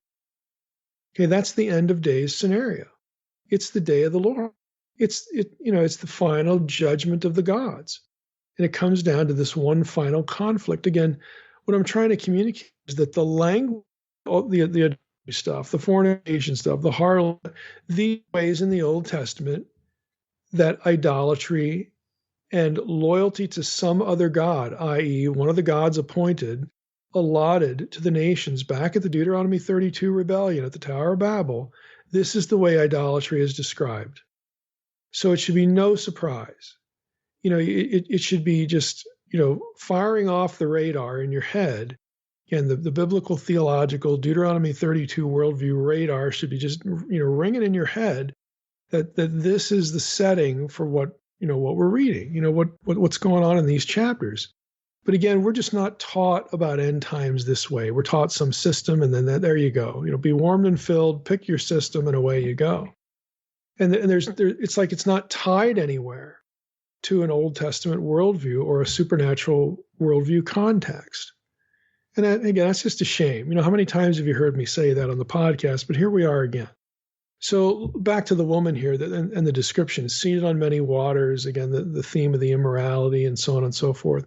So it's important, again, I'm just going to rabbit trail a little bit here, because one of the things you read is that this is actually Babel, the beast, is actually a description of Jerusalem. Now I'm just going to say it. I think this is an unfortunate. I'm going to try to be a little kind here. I think this is an unfortunate anti-Semitic trajectory and interpretation. We need to remember from the outset, there's a difference between an unfaithful wife and a prostitute. Okay, those two are on the same page, but they are not the same thing. Really, in most respects, not at all. There's also a difference between the seducer and the one who gets seduced. Okay, so just hold those thoughts. And I'm going somewhere with this, but I want to rabbit trail a little bit on this notion that Babylon here is Israel or Jerusalem. I don't think that's the case at all. So Keener writes in his New International NIV application commentary on Revelation, which I don't think we've used to this point before, but I've just been reading through it, and there's a lot of good stuff in here, as you'd expect with Keener. But anyway, the Old Testament prophets, he writes, often portrayed Israel as a woman, either God's faithful bride when pure, for example, Isaiah 54, 5 and 6, Isaiah 62, 5, or Hosea 2, 19 and 20, or as an adulteress when unfaithful to him, unfaithful to God. Leviticus 17:7, Isaiah 1:21, Jeremiah 3:1, Ezekiel 16:20. Of course, Ezekiel 16 is the big one. Revelation contrasts two cities, Jerusalem and Babylon, as a bride and a prostitute, respectively. So out of the gate, this is not Jerusalem, because the contrast between Babylon and Jerusalem has already been given in the book. We're going to get this in Revelation 17:5 here as you're reading a few verses ahead, like we just did. And also Revelation 21:2, this is going to become clear. So in two Old Testament instances, Keener writes, the prostitute is not Israel, Judah, or Jerusalem, but an evil world empire. So there's Old Testament precedent for the harlot, the prostitute image being used of a world pagan empire. And those two instances were Nineveh and Tyre. Tyre is going to become a little important as we proceed. Back to Keener, he says, Nineveh will seduce the nations with her prostitution and witchcraft, Nahum 3:4. And Tyre will play the prostitute with, quote, all the kingdoms on the face of the earth, Isaiah 23:17. Yet her wealth will ultimately be laid up for the righteous. Let me just stop there. It's the theme of wealth that loops Tyre into this. If you go back to, remember, Ezekiel 28. Okay, Ezekiel 28, the seat of the gods, it's the divine council. It's, we've talked a lot about divine council stuff in there, Eden stuff, the mountain of God, the garden of God there in Ezekiel 28. But the other thing that happens in Ezekiel 28 is you get the gemstones, you get terminology for economic wealth and prosperity, and how this is used to bring other nations under the power, under the influence of Tyre, okay, in that chapter. And so that idea of using wealth to entice other nations into relationships and ultimately into idolatrous relationships is going to be part of what's happening here in the book of Revelation. It's going to be part of the description to describe this massive world system. And ultimately it's going to emerge as the Babel world system, because Babylon is the last power standing that actually succeeds in destroying the people of God in the Old Testament. Tyre doesn't. Egypt didn't. It's going to be Babylon. Okay. And again, that ties back very obviously in the Deuteronomy 32 worldview. But again, I'm just throwing stuff out at this point. There are things that are going to pop up in this chapter that they seem not related, but they actually are related. It's seduction, it's idolatry, it's spiritual unfaithfulness, and ultimately it's the Deuteronomy 32 rebellion. So let's go back to Keener. Keener says, some scholars have proposed that Babylon here partly symbolizes Jerusalem. Others suggest it predicts a revived role for a literal Babylon. But especially in view of its place on 7 hills, that's going to be verse 9 of chapter 17, most commentators recognize that Rome is in view, whether or not they believe the text also looks beyond Rome, like further into the future. As commentators often also recognize, Babylon the prostitute is a deliberate contrast with the New Jerusalem as the bride. Okay, again, there's this contrastive element. Others also contrasted Zion and Babylon, lamenting Babylon's prosperity, but anticipating its judgment. Second Temple writers do this. 2nd Baruch 11, 4th Ezra 3. I mean, this is not new to either Keener or myself or New Testament scholars today. There are going to be Second Temple Jewish writers that see the deliberate contrast prophetically between Babylon and Jerusalem. Now, that's the end of the Keener quote. You could say, okay, you have the prostitute motif used of foreign empires. Okay, that's fair. Keener's given us 2 examples here. But someone could come back and say, well, Ezekiel 16 describes Israel as a whore, and that's true. Jeremiah 2:20, really through chapter 4, verse 30 does that.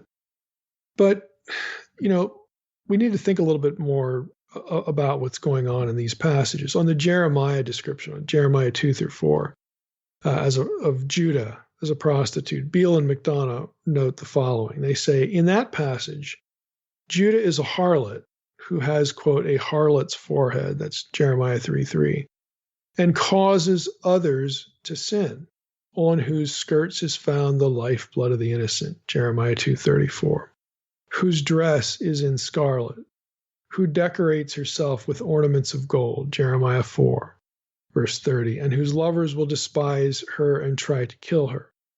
Israel is called a harlot because although she is supposedly committed to Yahweh, she has spiritual intercourse with idols. And again, it's idolatry. But there's a problem here. But in Revelation, the point of reference is to a specific city. It's not to a country. It's not to a region. It's to a specific city that seduces others by means of idolatry and injustice. It's not to a country that was seduced by such things like Israel. I mean, Israel is the one who gets seduced. This is, by the way, that's Deuteronomy 32 as well. This is the first time we read in the Torah, where we read of Israel actually getting seduced to worship other gods. It's Deuteronomy 32. I think 10, 11, 12, right around there, we actually get verse 17, of course, where Israel, is blamed for worshiping, gods, the Shadim, and so on and so forth. So Israel is the one who gets caught up in this. They get seduced by the gods of the nations. The gods of the nations come after Yahweh's children to make them disloyal. And so Israel, Judah, whatever, becomes what Babylon already is. Okay, they get seduced by this. They're not the one that is going to go out and seduce other nations. You're not going to have any passage in the Old Testament where Israel or Jerusalem, is going to go out and make the other nations idolaters. They're already idolaters. That doesn't make any sense. So I think we need to be thinking a little bit more about what is actually described in the book of Revelation is a city that has been the engine of chaos. Not a victim, not one who's been seduced, like you could say Israel was, but this is the one that drives the bus. This is the one who's driving the idolatry bus.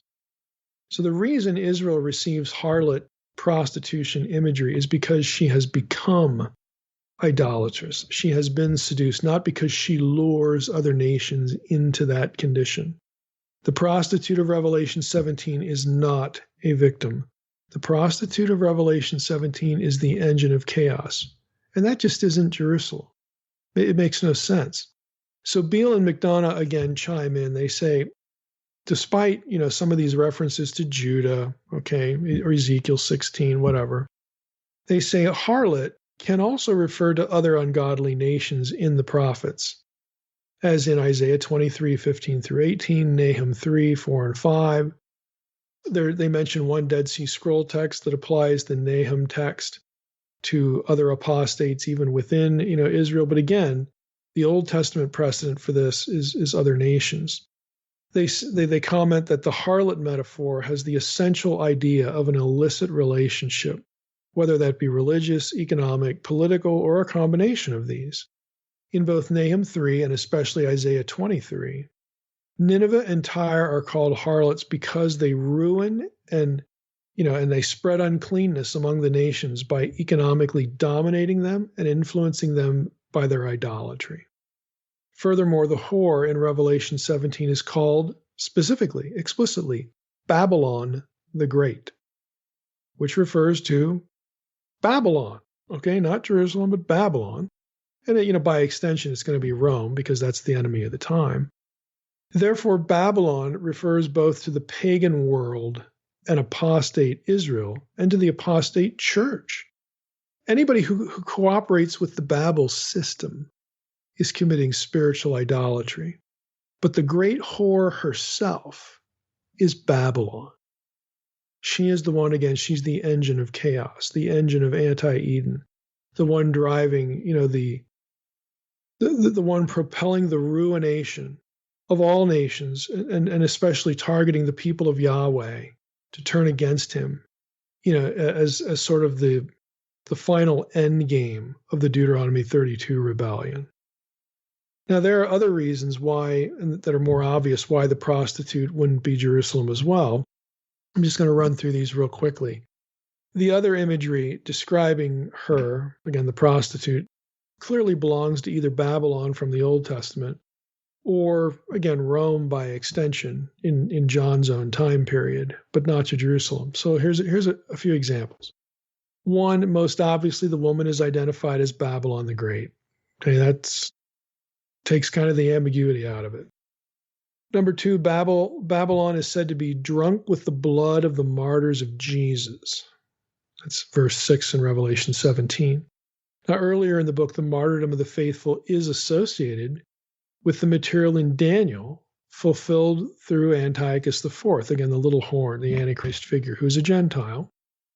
While Jews did kill Christians, Acts 7 with Stephen, for example, this does happen in the book of Acts. There were no full-scale persecutions of Christians anywhere near the level of Roman persecution in New Testament times. There just weren't. Yeah, you can tell Saul to go to Damascus and take Christians captive. What is he going to do? Bring a few dozen with him? Okay, we're talking massive scale, concerted, empowered, funded, persecution by an empire of believers. Okay, you don't get that with the Jewish communities. I mean, it's very localized and sporadic and sparse and so on. I mean, again, you read about this stuff in the book of Acts where somebody gets beaten or, they get shunned from the synagogue, and okay, that obviously that stuff happens. That is not the kind of scale of persecution that is being described in the book of Revelation for Babylon, for the great whore. It's nowhere close. Third, Babylon is described as a city whose people dwell by many waters. Now, Beale notes that this particular point of description about end-time Babylon and her judgment is Jeremiah 13, which, if you do follow along in the Septuagint, actually Jeremiah 28:13 in the Septuagint. That you say, well, how in the world can it be 30 chapters different? In some of the major prophets, the numbering, the sequence of the prophets and the chapters in those prophets is dramatically different than you get in the traditional Masoretic text. So that's why. If you read my book, The Bible Code Myth, you would learn that in an appendix. Anyway, the description is taken from Jeremiah 51, Masoretic text, Jeremiah 28 in the Septuagint, where Jeremiah predicts absolute judgment on historical Babylon. Quote, "For his, that is God's wrath, is against Babylon to destroy it utterly, against the inhabitants of Babylon dwelling on many waters." So right there it is. And that's actually the Septuagint, Jeremiah 28:11 through 13. Now, Beale and McDonough note in this regard as well, this many waters description and some of the other descriptors here. They say that the fact that the phrase fallen, fallen is Babylon of Isaiah 21 appears in the book of Revelation in the next chapter, Revelation 18, verse 2, as well as in the preceding text earlier in the book, Revelation 14:18, which itself looks ahead to chapter 17 and 18 where we are today. That fact again points to the fact that we're talking about Babylon itself, not Jerusalem or something like that. Isaiah 21:1 uniquely combines the apparent disparate images of desert and sea. Now, I'm going to go back and read just a few things here. I'm going to read Revelation 17, a couple of the verses that we read already, just so that you follow Beale and McDonough's point here. So the chapter starts out, and one of the seven angels who had the seven bowls came and said to me, "Come, I will show you the judgment of the great prostitute who is seated on many waters, with the kings of the earth," so on and so forth. And then verse 3 says, "He carried me away in the spirit into a wilderness, and I saw a woman sitting on a scarlet beast." So you get the waters. How can the woman be on many waters and then also be into a wilderness where she's sitting? And Beale and McDonough say what's happening here is John is taking two items from the Old Testament, Isaiah 21:1, Isaiah 21:9, and combining them and using them both here. So let me just read Isaiah 21:1. I'm going to actually let me just look this up real quickly in the Septuagint, since that's basically what John is going to be doing here. So Isaiah 21:1, "As a squall might pass through a desert, coming from a desert out of a land, fearsome is the vision and harsh. It was reported to me," so on and so. He's going to go off against the Elamites and the Persians and so on and so forth. And you get down to verse 9, when the prophet is again railing against these other nations. He says, I'll go to verse 8. "The Lord said, I stood through every day, and I stood over the camp the whole night, and look." Here's verse 9. "He himself is coming, a rider of a pair of horses. And he answered and said, Fallen, fallen is Babylon, and all its statues and its handiworks have been crushed to the earth." So there you have in Isaiah 21:1 and 9, you have this desert idea, and then you have the many waters idea. And so again, there's only really, Beale and McDonough would say, we know where both images are found in the same chapter in the Old Testament about Babylon. And the fact that John uses them both here pretty much tells us really clearly that John's talking about Babylon, not Jerusalem or some other place. Okay. Isaiah 17. In Isaiah 17, 12 through 13, we might as well just throw that in here as well. Beale does not mention this, but I'm going to just loop it in here. So this is, again, one of the oracles against the nations. This is a general one, woe to the nations. I'm going to just read you these two verses. Woe to you, multitude of many nations. You will be troubled like a swelling sea, and the back of many nations will resound like water. Many nations are like much water, as when much water rushes with force. Okay, so there you go. You have the equation of many nations with many waters. And so when the prostitute in Revelation 17 is sitting upon many waters, and later on in the chapter, both in chapter 17 and 18, the judgments are against many nations. Again, this is Babylon. This is the Deuteronomy 32 worldview. When you think Babylon, you should think the fallen sons of God, the fallen gods of the nations of the Old Testament that emerged from the same rebellion at the Tower of Babel. And so this is why we would expect the great beast, the great prostitute, all these images, sitting upon many waters and many nations. All of these things they go together. It's sort of like a recipe for chaos. If you think about it, the desert. Okay, that's anti-Eden. It's completely 180 degrees away from what Eden was. Because deserts are places where you die. They don't have enough food, enough water. They're terrible. You suffer there. Well, that's anti-Eden. Okay, many waters. Well, we don't live in the seas. We don't live in the waters. These are scary. They're unpredictable. Humans can't live there. It's the force of death. It's one of these great, metaphors of the Old Testament. Yeah, it's exactly what Eden wasn't. And all these things, even though to our eye they look like, what in the world is this guy trying to say? He's talking about waters. He's talking about deserts. He's talking about prostitution. He's talking about a beast that comes from the waters, and it's got all these heads and all these nations and crowns. And what in the world is all of these things actually go together? Because they're all ways to describe the Deuteronomy 32 worldview, where all the nations of the world are under dominion of other gods who hate Yahweh and his people. It's actually very simple. What we're reading here in these chapters in Revelation and elsewhere is that the pieces are disassembled and the pieces get talked about individually. But when you put all the pieces together, they make sense when they're together, because this is what they describe. Going on again with the list of again, why we don't have Jerusalem here. Jerusalem doesn't have 7 hills, neither does Babylon. And that's fine, because Rome does. Rome is described that way in coinage and other primary sources of the period and where John's living. Again, it's a way for John to draw attention to Rome while he's using Babylon language to unite the two. Again, they're anti-Eden, the forces of chaos. Another one, the description of the beast in Revelation 17, upon which the prostitute rides, derives from Daniel 7. Okay, if we look at Daniel 7, the 4th beast is the one whose destruction is prophesied, there in Daniel 7, that bears a resemblance to Revelation 17. But think about Daniel. The 4th beast of Daniel 7 is the one who persecutes faithful Israelites and Jews, and that one is analogous to the 4th kingdom of Daniel 2. And it's in the 4th kingdom, the time of the 4th kingdom, in that series of 4 Gentile empires, Babylon, Medo-Persia, Greece, and Rome, okay? The 4th kingdom is, very obviously Rome. It's not Jerusalem. The 4th kingdom isn't Jerusalem. The 4th kingdom gets destroyed by the kingdom made without hands, the kingdom of God. When do we see the kingdom of God re-inaugurated on earth? That would be during the time of Jesus, which is, of course, during the time of the Roman Empire. Again, all these things fit, even though it gets confusing when you're looking at individual pieces. Another one, Revelation 17:15. Let's go read that.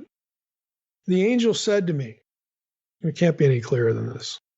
The waters that you saw where the prostitute is seated are peoples and multitudes and nations and languages. Where do we get those? Deuteronomy 32, Babel, Tower of Babel incident. So in light of the explicit clarity there, it's very evident in Revelation 17 and what's going to follow in Revelation 18 should be understood in the context of the Babel rebellion, the Babel chaos failure at the heart of Deuteronomy 32. Another one, Revelation 17:12 has roots in the Septuagint, back into Daniel 4 and Daniel 7, that can only point to Babylon. So what does Revelation 17:12 say? The 10 horns you saw are 10 kings that have not yet received royal power. They are to receive authority as kings for 1 hour. Here's the phrase, for 1 hour. Hold on to that. Together with the beast. These are of one mind, and they hand over their power and authority to the beast.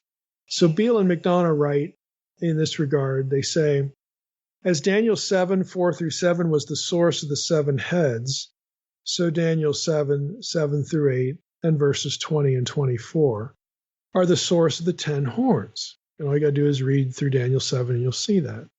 Daniel identifies the horns with kings, and Revelation 17:12 does the same, as it begins to reveal further details about how that prophecy will be fulfilled.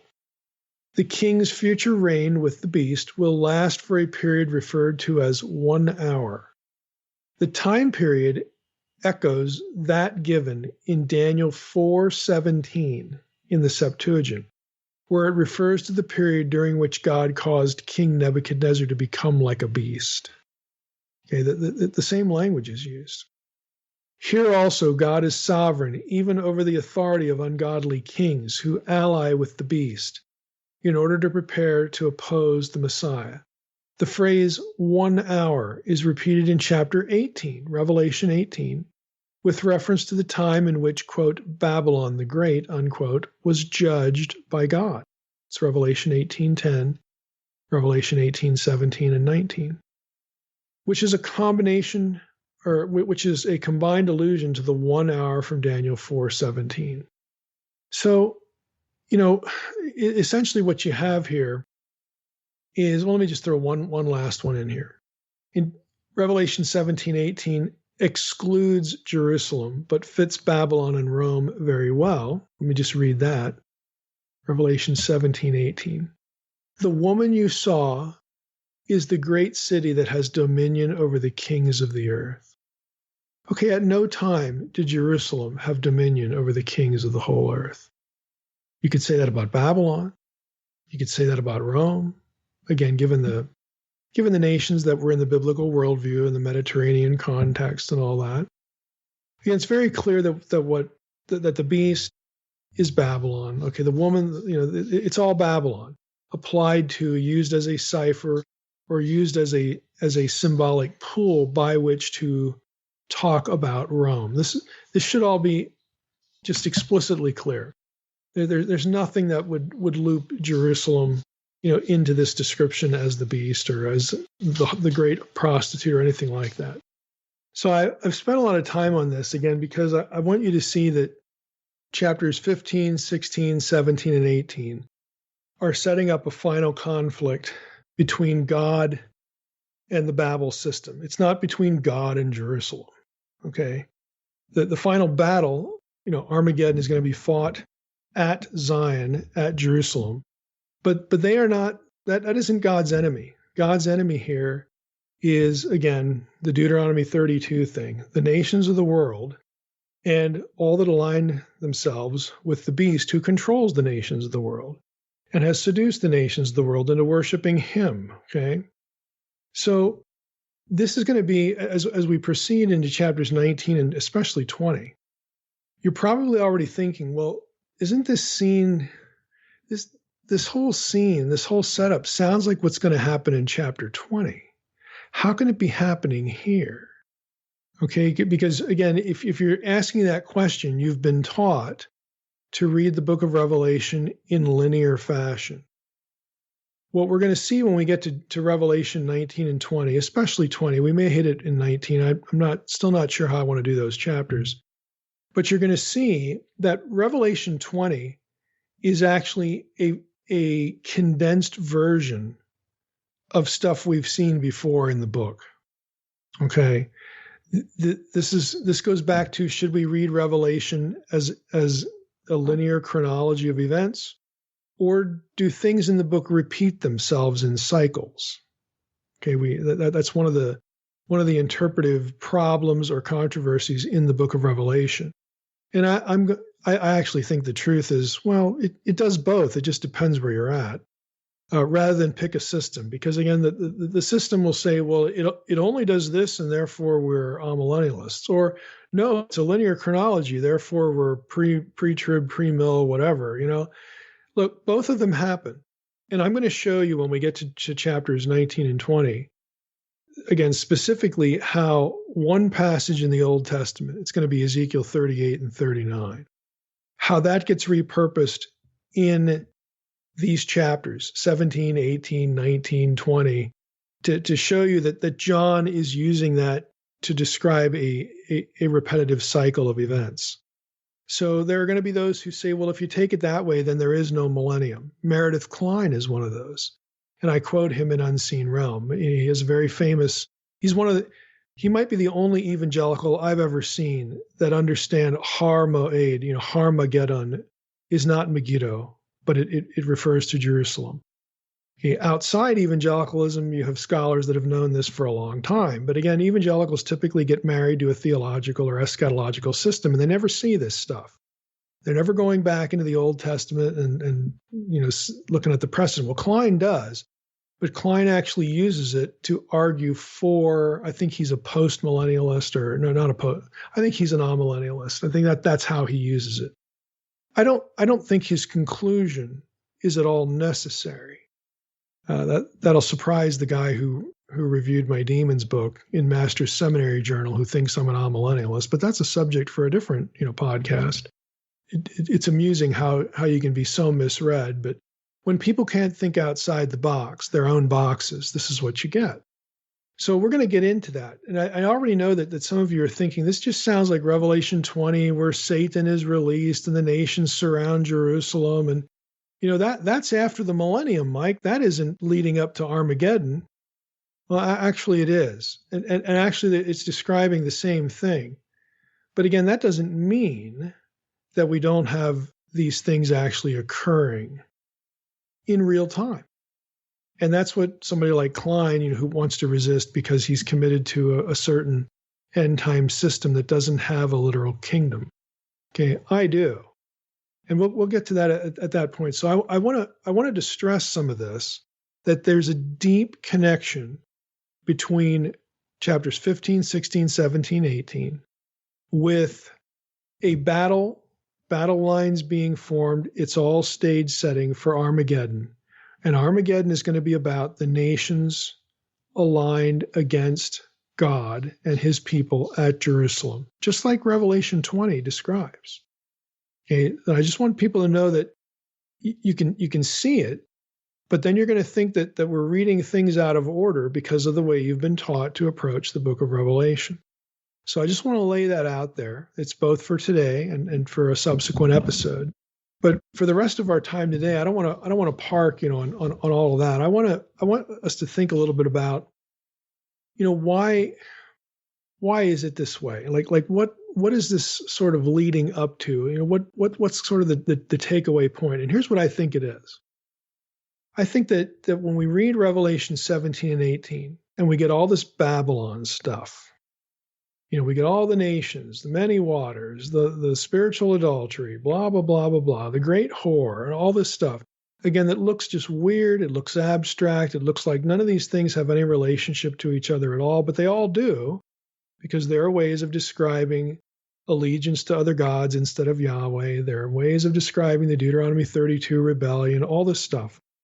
I want you to be thinking the rest of the time how Psalm 82 links the judgment of the gods over the nations with not only these themes, but also the whole theme of injustice, social, economic injustice, just the chaos that the gods sow in the nations. Remember Psalm 82, where what is God so angry at the gods for? Now he has allotted the gods to the other nations. He has abandoned the nations because he's judging them for the whole Tower of Babel episode. He's fragmented them through the languages. We all know the Tower of Babel story, okay? What we miss is the allotment of the gods to the nations and the nations to these other gods. If you've read Unseen Realm, this is old hat by now. Deuteronomy 4:19 through 20, Deuteronomy 17:1 through 3, Deuteronomy 29:23 through 26, you get this allotment language of the host of heaven. The host of heaven are called Elohim in these passages. They are called gods, and these gods have been allotted to the nations. God has taken Israel. This is the language of Deuteronomy 4:19 and 20. He has taken Israel to be his own, and he has abandoned, he has judged the other ones. You get to Deuteronomy 32, when the Most High divides up the nations, he divides them up according to the number of the sons of God. Israel is Yahweh's own portion. And again, it's a judgment. And so what happens next in the biblical story is that God says, okay, we're done now. You don't get to set up your own religious system where you build a ziggurat. It's part of a temple complex. And then I come to you and say, what do you want? Okay, you're doing exactly the opposite I told you to do. We repeated the Edenic mandate. You're supposed to disperse all over the earth and reclaim it for me. We're here to try to kickstart Eden again, folks. And you don't seem to get it. Fine. Let's see if you get this. I'm out of here. I am no longer having a relationship with you. I'm going to allot you to these lesser members of the heavenly host. And then next, I'm going to go call this dude Abraham, and his wife, and I'm going to raise up through them a new Adam, a new humanity, a new people for me. Because that's why I started Eden. I want a human family. You don't seem willing, so long. Okay, now we're going to start it again. We're going to do it again. And Abraham and Sarah are perfect because she cannot have children. This is wonderful. Because when I enable her to have a child, no one on the face of the earth is going to be able to deny that the only reason this people exists, Israel, is because of a supernatural act on my behalf. I get the credit. Okay, I'm the creator. Nobody else is. And so this is what God does. Now, when he does it, he makes Abram a promise in Genesis 12, chapter right after Babel, and says, now look, it's going to be, I'm going to promise you all sorts of things. I'm going to give you a land. I'm going to multiply you. You're going to be like the stars. And, and we've had, David Burnett on in the past talking about the star language. It's not just quantity. It refers to a quality that this is the people who are going to be with me in a new Eden. It's the language of glorification. It's not just quantity, but quality. But you know what? Those nations that I just divorced, we're not forgetting them, because one day, just like I told Eve that one day she's going to have a human child, there's going to be a human being that extends from her lineage who will be born, who will undo the effects of this disaster that happened in the Garden of Eden. So just like I told her that, I'm going to tell you something. One of your seed is going to be the key, going to be the conduit through which all of these other nations are going to be brought back into the family. I will have my people from them. Okay, I'm not going to abandon them permanently. They're on the shelf now, but I'm going to use you to bring them back, to bring the nations back. And this is the Old Testament story. Now, what happens is that the gods who are appointed over these other nations, and since God is still interested in them, I mean, if you're a member of some other nation in Old Testament times, there's no rule against you joining Israel, except for one. You must abandon other gods.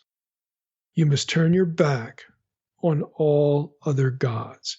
You must confess that Yahweh is the God of all gods, and that he has entered into a covenant relationship with these people known as Israel. And when I join them, I will worship no other. I will trust no other. I will presume that no other deity will, rescue me from Sheol. I will presume that he is the God of all gods and that only he is capable of rescuing me from death, ultimately. This is what you must believe, and there's no rule against anybody believing it. We know that there are pagans and Gentiles in the Old Testament who come over, they switch sides. There's no barrier to that other than turning their backs on their gods. So, this is what's going on. Well, the gods of the nations, their strategy becomes, okay, well, we'll just seduce Yahweh's people into abandoning him. We're going to turn them into idolaters. And the people under our charge, we're going to enslave them. We're going to make them dependent on us. We're going to sow so much chaos in their lives. We're going to sow so much fear in their lives that they're going to be so paralyzed with fear that they wouldn't think of leaving us because we'll retaliate, we'll destroy them. It's a fear-based, power-based, abuse-based, chaos-based system.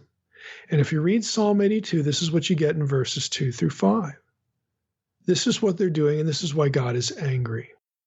So I want you to be thinking about all that as a background, because when you head into the rest of Revelation 17 and 18, there are a number of places where it describes the economic, injustice. And what I mean by that is ways that those who hold power enslave people economically through what they can eat, through what they own or what they don't own.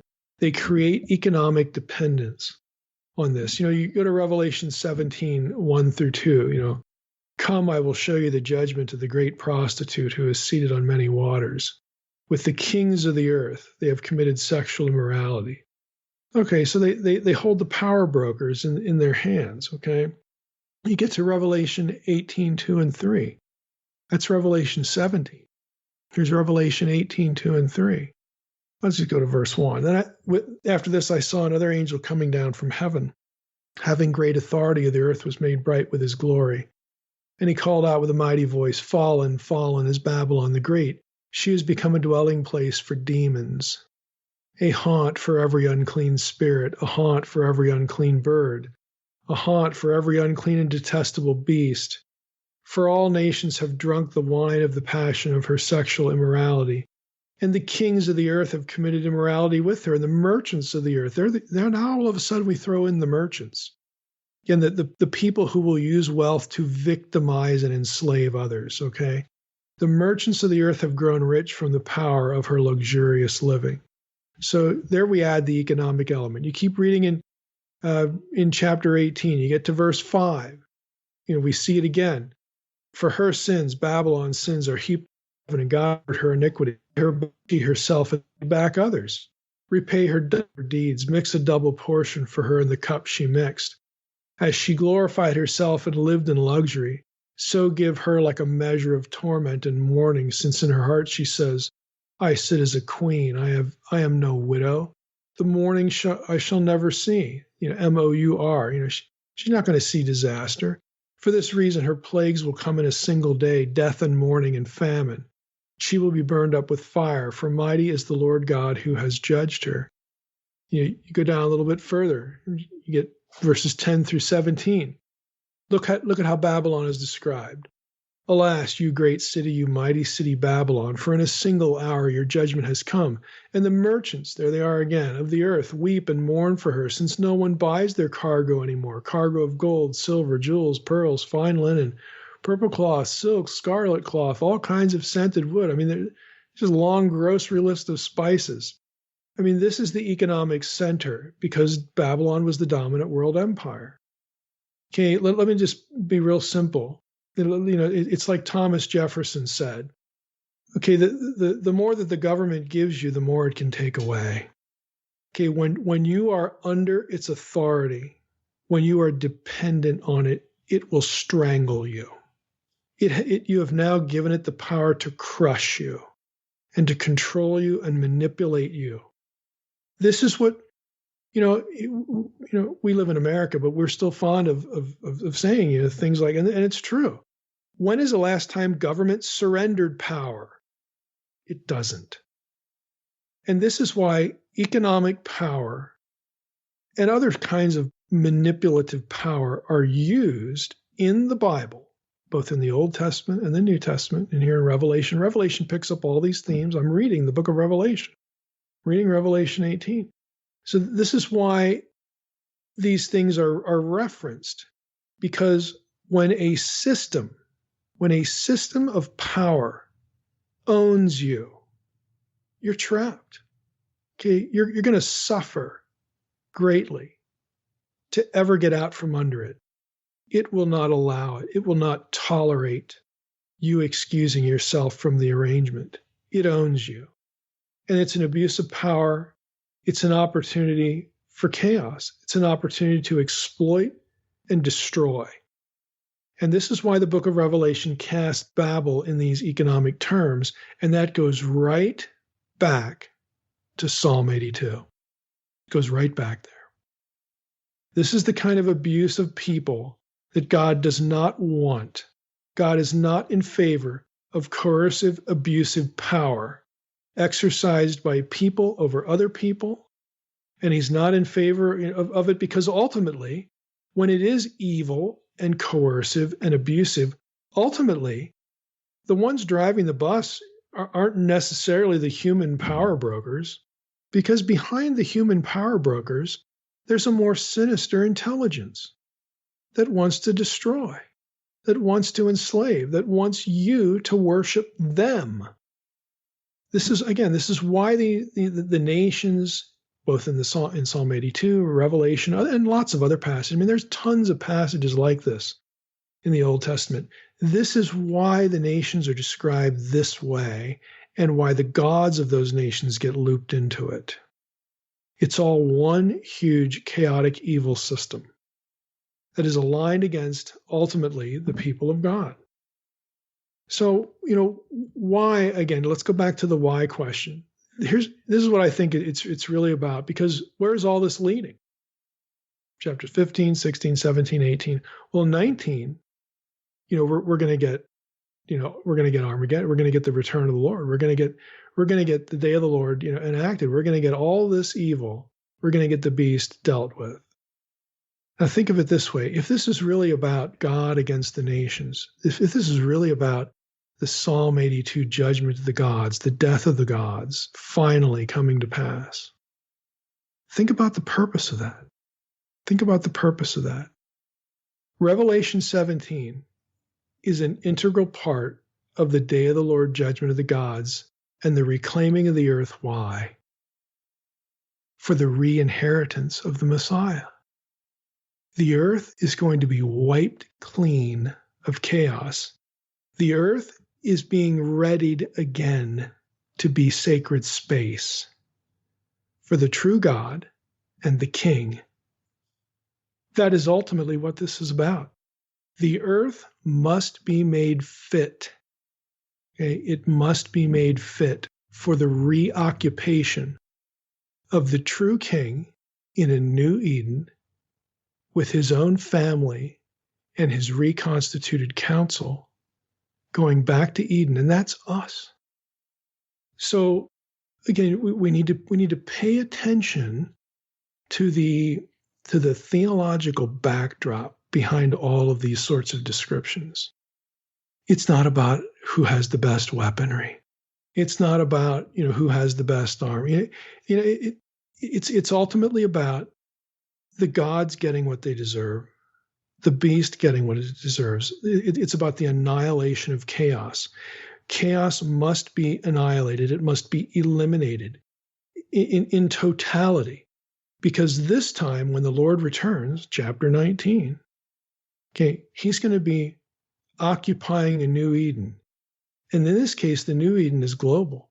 The whole world, every nation, every square inch of the place has to be readied and retooled, refit to be sacred space, because he is showing up. Okay? He is reoccupying. So again, we need to think a little bit bigger picture about these things. I know they look strange, they look disparate, they look like they're not related. They're all related. They all fit together. Again, if you can take the bird's eye view and look down and look where John is drawing all this stuff, and the key here is the Babylon. The key here is the Deuteronomy 32 worldview. And then the imagery makes sense, and the end game makes sense. The ultimate conflict, as the players are taking sides, they make sense. So we're going to end there, and in the next time again we're going to obviously get into chapter 19. We might get into 20. I don't know yet, but this is ultimately what it's about. It's about reoccupation. It's about making the world a new Eden. It's about making it fit for sacred space, because the King is about ready to show up, and then everything comes full circle. Psalm 82 judgment, the death of the gods, the whole thing is going to come full circle.